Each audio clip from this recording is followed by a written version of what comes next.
malaking tiyan na pulis, promotion, maaaring maapektuhan sa oras na bumagsak sa physical fitness ayon sa PNP. Balitang tinutukan ni Glenn Huego Go.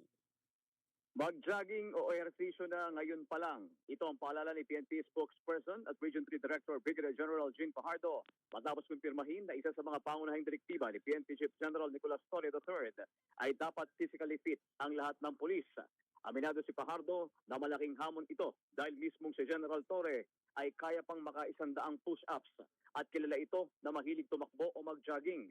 Ipinaliwanag ng spokesperson ng PNP na alinsunod sa batas, hindi dapat lalampas ng 5 kilo ang timbang ng pulis sa kanyang ideal weight. Kaya binabala ni Fajardo na maaaring makaapekto sa promotion kung babagsak ng 2 beses sa physical fitness test ang isang pulis.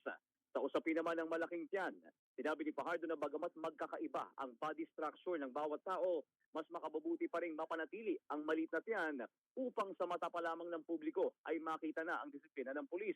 Samantala, hindi naman anya kasama rito ang mga pulis na mayroong seryosong medical conditions o kaya disability. Ako si Glenn Huego ng Super Radio DZWV. Dapat totoo.